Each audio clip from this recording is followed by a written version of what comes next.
Hello students, मैं doctor Renu Butara, lecturer chemistry, Rajesh Pilot, government polytechnic college Dausa. आज हम विद्युत रासायनिक संचारण, जिसे नम संचारण भी कहा जाता है, वेट और इलेक्ट्रोकेमिकल कोरोजन के बारे में पढ़ने जा रहे हैं। इससे लास्ट वाले लेक्चर में हमने संचारण का इंट्रोडक्शन व रासायनिक संचारण के बारे में पढ़ा था। संचारण वह रासायनिक या विद्युत रासायनिक क्रिया है जो कि वायुमंडलीय कारकों के कारण धातु उनसे वायुमंडलीय कारकों से रिएक्शन करके धातु का क्षय होता रहता है। तो संचारण एक अवांछनीय अभिक्रिया है और इसमें धातु अपने आप वायुमंडलीय कारकों से रिएक्शन करके धात्विक उत्पादों में बदलती जाती है और धातु नष्ट होती जाती है। सबसे सिंपल एग्जाम्पल संचारण का जो हमको जनरली दिखाई देता है, लोहे पे जंग लगना। तो हमने संचारण के अम्ल सिद्धांत व रासायनिक संचारण के बारे में लास्ट लेक्चर में पढ़ लिया है। इसके बाद आज का टॉपिक है नम या विद्युत रासायनिक संचारण। नाम से क्लियर है कि नम का मतलब नमी की उपस्थिति में जो संचारण होता है। तो और विद्युत रासायनिक संचारण भी बोला है, तो यहाँ पे विद्युत रासायनिक क्रियाएं होती है। तो इसके अंदर इसकी परिभाषा इस प्रकार दी जाती है, किसी विद्युत अपघट्य विलयन में उपस्थित धातु का ऑक्सीकरण व अपचयन अभिक्रियाओं द्वारा संचारण विद्युत रासायनिक संचारण या नम संचारण कहलाता है। विद्युत रासायनिक संचारण हेतु निम्न परिस्थितियों का होना आवश्यक है कि धातु ऐसे द्रव के संपर्क में हो जो विद्युत का चालक हो, क्योंकि यहाँ पे ऑक्सीकरण और अपचयन अभिक्रिया होगी। इलेक्ट्रॉन का एक इलेक्ट्रोड से दूसरे इलेक्ट्रोड पे जाएगा, इसलिए ऐसा द्रव होना जरूरी है जो विद्युत का चालक हो। सेकंड होना चाहिए कि धातु की सतह पे विभवांतर होना आवश्यक है, जिससे कि उसका धातु का एक भाग एनोड बनता है और दूसरा भाग कैथोड बनता है। तो यदि जब कोई धातु इस प्रकार किसी विद्युत अपघट्य द्रव के संपर्क में हो और इस प्रकार एनोड व कैथोड बन रहे हो उस धातु पे, तो विद्युत रासायनिक संचारण होता है। और विद्युत रासायनिक संचारण के दौरान निम्न दो प्रकार की अभिक्रिया होती है। धातु के दो पार्ट हो गए, एक तो एनोड बन गया और एक कैथोड बन गया। तो एनोड पे होने वाली अभिक्रिया एनोडीय अभिक्रिया होगी और कैथोड पे होने वाली अभिक्रिया कैथोडीय अभिक्रिया होगी। फर्स्ट है एनोडीय अभिक्रिया। एनोड पे ऑक्सीकरण की क्रिया होती है, अर्थात धातु इलेक्ट्रॉन त्यागता है और ये धातु आयन के रूप में विलयन में घुल जाता है। अब क्योंकि धातु है धात्विक आयन के रूप में आ गया, तो ये कोई ना कोई धात्विक यौगिक में परिवर्तित हो जाएगा। इसका मतलब धातु की प्रॉपर्टी नष्ट हो गई है और धात्विक यौगिक बन गया है। तो इस प्रकार एनोड पे धातु है वो धात्विक आयन में परिवर्तित हो जाता है और उस धातु का संचारण हो जाता है। एग्जाम्पल है जैसे Fe है, Fe से Fe2+ आयन बन के 2 इलेक्ट्रॉन निकल गए। अब जो इलेक्ट्रॉन निकलते हैं वो जो धातु का दूसरा पार्ट है कैथोड, वहाँ पे पहुँचते हैं और वहाँ पहुँच के कैथोडीय अभिक्रिया करते हैं। तो कैथोड पे क्योंकि इलेक्ट्रॉन पहुँच रहे हैं तो वहाँ पे अपचयन की अभिक्रिया होगी और यहाँ पे क्योंकि अपचयन की अभिक्रिया होगी और इसमें धातु का संचारण कैथोड की धातु का संचारण नहीं होता है, क्योंकि एनोड की धातु है वो धात्विक आयन में चेंज हो गई है। अब ये जो इलेक्ट्रॉन जो पहुँचते हैं कैथोड पे, ये दो प्रकार की अभिक्रिया कर सकते हैं। वो डिपेंड करता है माध्यम की प्रकृति पे। माध्यम अम्लीय प्रकृति का भी हो सकता है, उदासीन भी हो सकता है, क्षारीय भी हो सकता है। यदि कैथोड अम्लीय माध्यम में है तो अम्लीय माध्यम में H+ आयन उपस्थित होते हैं और ये H+ आयन है इलेक्ट्रॉन एक्सेप्ट करके H2 गैस बना लेते हैं। तो यदि अम्लीय माध्यम होता है तो कैथोड की अभिक्रिया में हाइड्रोजन का उत्सर्जन होता है। तो इस प्रकार हाइड्रोजन के उत्सर्जन के द्वारा कैथोड की रिएक्शन कंप्लीट होती है। यदि माध्यम उदासीन या क्षारीय है तो इस माध्यम में ऑक्सीजन का अवशोषण हो जाता है। जो वायुमंडलीय ऑक्सीजन है वो काम में आती है, तो इसे हम बोलते हैं ऑक्सीजन का अवशोषण, एब्जॉर्प्शन ऑफ ऑक्सीजन। तो ऑक्सीजन, वायुमंडलीय ऑक्सीजन व नमी ये एनोड से प्राप्त इलेक्ट्रॉन की से अभिक्रिया होती है और हाइड्रोक्साइड आयन बनते हैं। जो रिएक्शन में दे रखा है H2O plus half O2 plus 2 electron, इससे 2OH माइनस बन रहे हैं। तो इस प्रकार एनोडी अभिक्रिया जब हुई थी तो एनोडी अभिक्रिया में मेटल के आयन बने थे, धातु के आयन बने थे, और कैथोडी अभिक्रिया में उदासीन व क्षारीय माध्यम में OH माइनस आयन बनते हैं। तो अब ये होता है कि एनोडी अभिक्रिया में उत्पन्न मेटल के आयन और कैथोडी अभिक्रिया में उत्पन्न OH माइनस आयन आपस में अभिक्रिया करके उत्पाद बना लेते हैं, संक्षारित उत्पाद बना लेते हैं, कोरोजन प्रोडक्ट बना लेते हैं, जिसे इस रिएक्शन में बताया है Mn प्लस NOH माइनस से MOHN। एग्जाम्पल लिया हमने आयरन का संक्षारण। यदि हम आयरन का संक्षारण को इस विद्युत रासायनिक सिद्धांत के द्वारा समझाना चाहें तो एनोड पे अभिक्रिया होगी Fe से Fe2 प्लस 2 इलेक्ट्रॉन,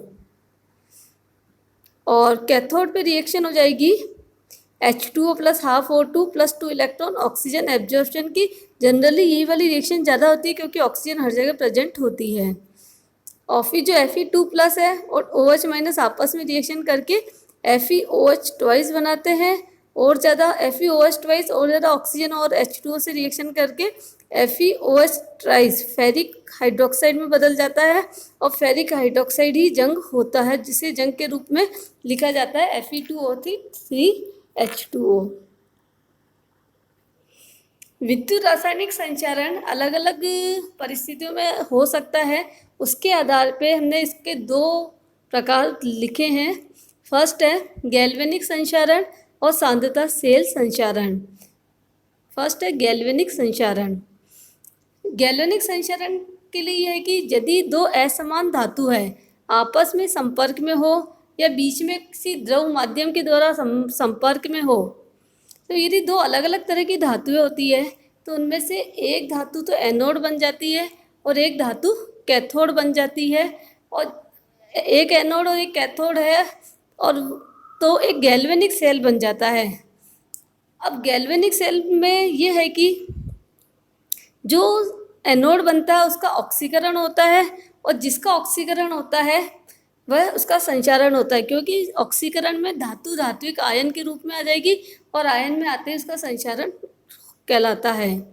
और जो कैथोड बनता है वहाँ पे अपचयन होता है, परंतु कैथोड वाली धातु का संचारण नहीं होता है। अब ये बात आती है कि यदि दो अलग अलग तरह की धातुएं हैं तो उसमें से एनोड कौन बनेगा और कैथोड कौन बनेगा। तो इसके लिए गैल्वेनिक श्रेणी या विद्युत रासायनिक श्रेणी दी गई है, उसके आधार पे हम ज्ञात कर सकते हैं कि कौन सी धातु एनोड बनेगी और कौन सी कैथोड। अब ये गैल्वेनिक श्रेणी बनाने के लिए धातुओं को उनके अपचयन इलेक्ट्रोड विभव के बढ़ते क्रम में व्यवस्थित किया जाता है। जैसे हमने एक श्रेणी बना के बताई है, lithium, potassium, calcium, sodium, magnesium, aluminium इसकी। तो इसमें लिथियम से जैसे जैसे आप नीचे की ओर जा रहे हो अपचयन विभव बढ़ता जा रहा है। इस श्रेणी को गैल्वेनिक श्रेणी कहा जाता है। तो इस श्रेणी में ऊपर से नीचे जाने पे अपचयन विभव बढ़ रहा है, इसका मतलब अपचयन होने की प्रवृत्ति बढ़ रही है, ऑक्सीकरण की प्रवृत्ति कम हो रही है। तो इस श्रेणी में ऊपर स्थित धातुएं हैं उनका ऑक्सीकरण आसानी से हो सकता है, इसलिए उन्हें सक्रिय धातुएं कहा जाता है, और जैसे जैसे नीचे जाते जाएंगे उसकी सक्रियता कम होती जाती है। तो अब कैथोड वो एनोड वह धातु होता है जहाँ जिसका ऑक्सीकरण आसानी से हो जाता है, इसका मतलब जो अधिक सक्रिय धातु होती है वह एनोड बनता है। तो हम एक सिंपल सी बात बोल सकते हैं इस श्रेणी को देखते हुए, इस श्रेणी में जो अधिक कोई भी दो धातु है उनमें से जो ऊपर होगा तो वह एनोड बनेगा और जो नीचे होगा वो कैथोड बनेगा। जैसे हम एग्जाम्पल है जिंक और कॉपर। इस श्रेणी में हम देखें जिंक और कॉपर में से कौन ऊपर है। इस श्रेणी में जिंक ऊपर है, कॉपर नीचे है। तो यदि जिंक और कॉपर धातु आपस में संपर्क में आएगी तो जिंक एनोड बनेगा और कॉपर कैथोड बनेगा और जिंक का संचारण होगा। इसी प्रकार यदि हम एल्यूमिनियम और कॉपर का देखें तो एल्यूमिनियम और कॉपर में से भी एल्यूमिनियम इस श्रेणी में ऊपर है तो अधिक सक्रिय और एनोड बनेगा, और कॉपर है वो कैथोड बनेगा और एल्यूमिनियम का संचारण होगा। इसी प्रकार हम देख सकते हैं आयरन और टिन, इन दोनों में किसका संचारण होगा। ये क्वेश्चन यदि आता है कि आयरन और टिन को आपस में संपर्क में लाया जाए तो किसका संचारण होगा, तो इसी के आधार पे आंसर देना है। गैल्वेनिक श्रेणी के आधार पे आयरन टिन के गैल्वेनिक श्रेणी में ऊपर आता है तो अधिक सक्रिय धातु है, अतः वह एनोड बनेगा और जो एनोड बनता है उसका ऑक्सीकरण होता है। विद्युत रासायनिक संचारण का दूसरा एग्जाम्पल है सांद्रता सेल संचारण। सांद्रता सेल संचारण में इसमें धातु का संचारण या तो विलयन की सांद्रता में अंतर के कारण होता है या ऑक्सीजन की सांद्रता में अंतर के कारण होता है। तो इसमें हम दो एग्जाम्पल ले रहे हैं। फर्स्ट है आयन सांद्रता सेल संचारण। यदि एक ही तरह की धातु है, जब धातु एक समान है तो गैल्वेनिक संचारण तो होगा नहीं। जब एक तरह की धातु है परंतु उस धातु के दो अलग अलग पार्ट जो है या वो अलग अलग सांद्रता के विलयन के संपर्क में हैं तो संचारण हो जाता है। जहाँ पे विलयन की सांद्रता कम होती है वह एनोड बन जाता है, वह छड़ एनोड बन जाती है, और जब विलयन की सांद्रता अधिक होती है वह छड़ कैथोड बन जाती है। तो जो भी एनोड बनेगा उसका संचारण हो जाएगा। तो इस प्रकार विलयन की सांद्रता में अंतर होने पे भी धातु का संचारण हो सकता है। इसका सेकंड है ऑक्सीजन सांद्रता सेल संचारण। ये भी सांद्रता सेल संचारण है परंतु यहाँ पे ऑक्सीजन की सांद्रता अलग अलग है। इसमें है कि यदि किसी धातु की सतह पे ऑक्सीजन की सांद्रता में भिन्नता है तो जहाँ पे ऑक्सीजन की सांद्रता में भिन्नता के कारण धातु की सतह पे दो इलेक्ट्रोड बन जाते हैं, एनोड व कैथोड, जिसे हम ऑक्सीजन सांद्रता सेल कहते हैं। और ये कब होता है, जब यदि धातु की सतह पे से पानी की बूंद जमा हो गई, इकट्ठी हो गई, धूल जमा हो गई, मिट्टी हो गई, तो उस वक्त ऑक्सीजन सांद्रता सेल बन जाता है। इसमें होता क्या है कि धातु की सतह का वह भाग जो बूंद या धूल से ढका हुआ होता है वहाँ ऑक्सीजन की मात्रा कम होती है। तो जो धूल से या पानी की बूंद से ढका हुआ है वह पार्ट जहाँ ऑक्सीजन की मात्रा सांद्रता कम हो गई वह पार्ट एनोड बन जाता है, और जो बूंद के बाहर वाला भाग होता है वह ऑक्सीजन की मात्रा अधिक होती है, वह कैथोड का कार्य करता है। तो जैसे एक बार एनोड और कैथोड बन गए तो एनोड पे एनोडीय रिएक्शन ऑक्सीकरण चालू हो जाएगा और कैथोड पे रिडक्शन चालू हो जाएगा। तो सबसे पहले जैसे ही बूंद के नीचे एनोड बना तो वहाँ पे धातु से धातु आयन बनने वाली रिएक्शन चालू हो जाती है, Fe से Fe2+ + 2 इलेक्ट्रॉन। और कैथोड पे ऑक्सीजन चारों ओर से संपर्क में है तो ऑक्सीजन के अवशोषण वाली अपचयन अभिक्रिया चालू हो जाएगी और OH- आयन बन जाएंगे। तो एनोड्स पे जो Fe2+ आयन बने वो कैथोड की ओर मूव करेंगे और कैथोड पे जो OH- आयन बने वो एनोड की ओर मूव करेंगे, और जहाँ पे जो दोनों आपस में आयन मिल जाते हैं Fe2+ आयन और OH- आयन आपस में रिएक्शन करके FeOH बना लेते हैं, और ये FeOH फेरस हाइड्रोक्साइड ऑक्सीजन और वाटर से रिएक्शन करके फेरिक ऑक्साइड बना लेता है, जल योजित फेरिक ऑक्साइड बना लेता है जिसे हम जंग कहते हैं। तो इस प्रकार यदि किसी धातु की सतह पे पानी की बूंद है या मिट्टी वगैरह जमी हुई है तो उसके नीचे वो संचारण होना चालू हो जाता है। तो आज के लिए बस इतना ही। Thank you.